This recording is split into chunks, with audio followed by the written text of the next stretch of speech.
सफ़र के कहानियों में स्वागत है आपका। ज़िंदगी के सफ़र में जो पल बीत गए वो जाते जाते हंस के रुला के कुछ हमसे कह गए। अब रह गई है उनकी यादें गुजरे हुए पलों की। वही तो है हमारी कहानी और वहीं कहीं छुपी है आपकी भी कहानी।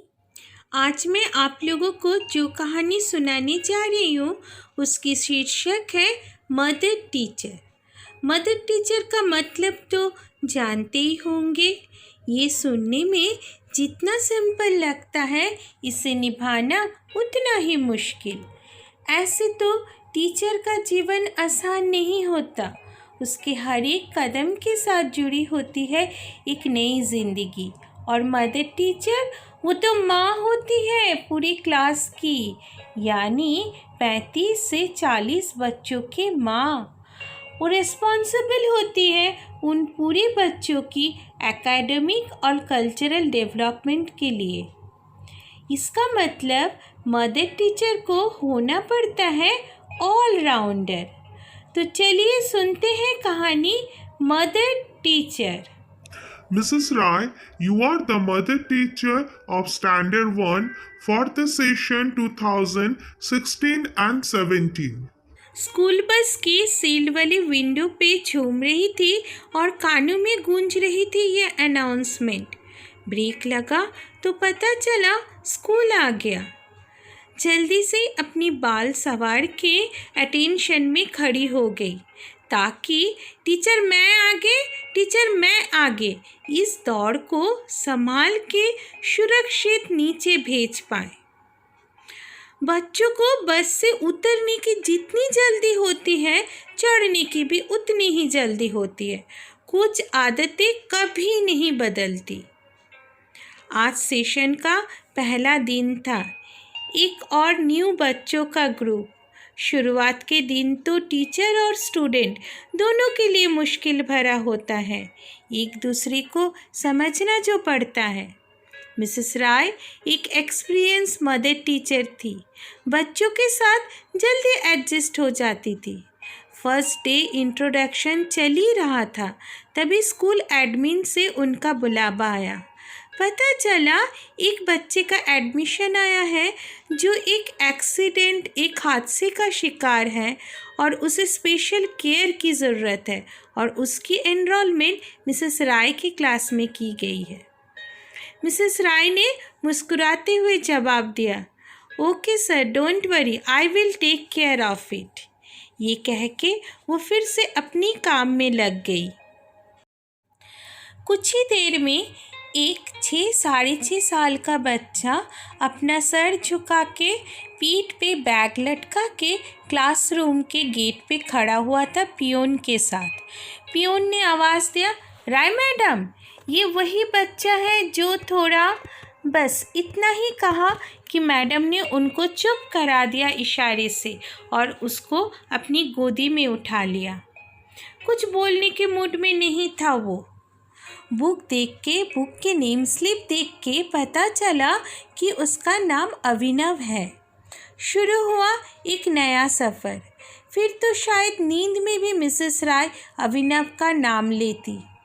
क्लास के बाकी स्टूडेंट भी काफ़ी घुल मिल गए थे उसके साथ। मिसेस राय अपनी चेयर के पास ही अभिनव का सीटिंग अरेंजमेंट कर दिया था ताकि हमेशा पास रहे। लंच में सर्किल बना के स्टूडेंट के साथ मिल के खाना खाते थे सब। अपना खाना खाते खाते अभिनव को खिला देना, कभी उसकी शर्ट इन कर देना तो कभी उसके शू लेस बांध देना एक आदत सी हो चुकी थी मिसेस राय की। छुट्टी के पहले वो सभी बच्चों को रोज़ बोलती थी, पूरे दिन आपने जो सीखा, जो अच्छा लगा, जो अच्छा नहीं लगा, आप एक नोटबुक में लिखो। धीरे धीरे एक हैबिट बन जाती है ये बच्चों की। यही छोटी छोटी बातें थी जो मिसेस राय को एक स्पेशल टीचर बनाती थी। आज अभिनव नहीं आया। मिसेस राय नहीं, पूरी क्लास ही उसको मिस कर रही थी। एक खालीपन था। स्टूडेंट का डिमांड आया। मैम, वो चिड़िया वाला गाना सुनाओ ना। नहीं, अभी नहीं, पहले अपना वॉक फिनिश कर लो, फिर सुनाऊंगी। नहीं, पहले सॉन्ग। छोटे बच्चों का मूड का थोड़ा ध्यान रखना पड़ता है, नहीं तो फिर वो आपके नहीं सुनते। अच्छा चलो, लेकिन इसके बाद आप मेरी बात मानोगे? चिड़िया बोले बच्चों आओ, सुस्ती छोड़ो उठ भी जाओ। चिड़िया बोले बच्चों आओ, सुस्ती छोड़ो उठ भी जाओ। देखो सूरज बन के निकलो, तुम भी दुनिया को चमकाओ। ये कह कर ही गाती चिड़िया, ये कह कर ही गाती चिड़िया। Excuse me, madam. पियून था, एक चिट दे गया, मैसेज है स्कूल ऑफिस से। लिखा हुआ था please meet us before you leave. Madam ने क्लास ओवर होने के बाद तुरंत स्कूल ऑफिस गई मिलने।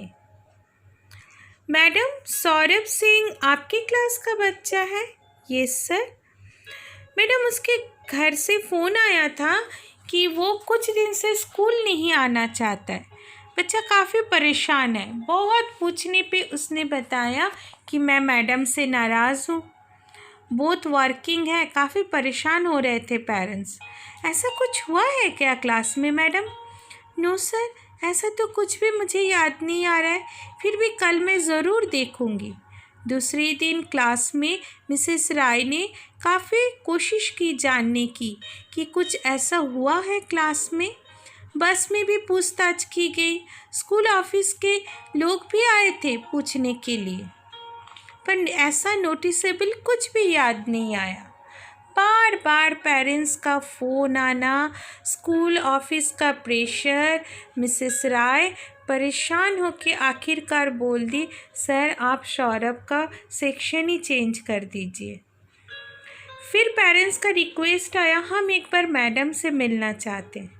फिर एक मीटिंग फिक्स की गई प्रिंसिपल के सामने, पेरेंट्स और मैडम की। सौरभ को भी बोला गया आने के लिए। मिसेस राय काफ़ी परेशान लग रही थी।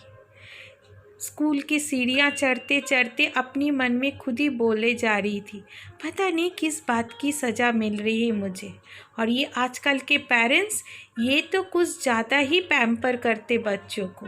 पर सौरभ को देखते ही उनके मन में एक पॉजिटिव फीलिंग आया। उन्होंने कहा, मैं सौरभ से बात कर सकती हूँ? Yes yes please. सौरभ, क्या हुआ, क्यों नाराज़ हो मुझसे? बोलो ना, मेरी गलती तो बताओ, फिर मैं सॉरी बोल दूँगी। बहुत कहने के बाद सौरभ ने एक नोटबुक मैडम की तरफ आगे बढ़ाया। नोटबुक के कुछ पन्ने पलटते ही मिसेस राय की आंखें नम हो गई और उसने उसे गले से लगा लिया। उस नोटबुक में कुछ ऐसा लिखा हुआ था, डेट के साथ, ma'am blue dress good, angry ma'am bad, Abhinav naughty boy, red sari nice ma'am, ma'am love Abhinav, ma'am love Abhinav, I love madam, Abhinav bench is good, ma'am love Abhinav, I hate ma'am, I hate ma'am. बस इतनी सी थी ये कहानी। पर आपको क्या लगता है किसकी गलती थी? क्या मिसेस राय की प्यार में कोई कमी थी? एक्चुअली नहीं, बिल्कुल नहीं। असली में कभी कभी हम किसी एक में इतना ज़्यादा इन्वॉल्व हो जाते कि बाकियों को ये जताना भूल जाते कि मुझे आपसे भी उतना ही प्यार है, मुझे परवाह है आपकी, मैं हूँ आपके लिए। एक बच्चे की दुनिया ही तो होती है उसकी पेरेंट्स और टीचर। नहीं, मैं ये बिल्कुल नहीं बोल रही हूँ कि ये आसान है, ये आसान नहीं है, तभी तो आज आप एक टीचर हो, एक पेरेंट हो।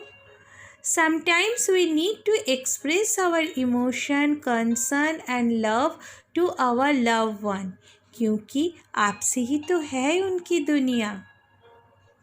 आज के लिए इतना ही। बहुत जल्दी मिलते हैं एक नई कहानी, एक नई सोच के साथ।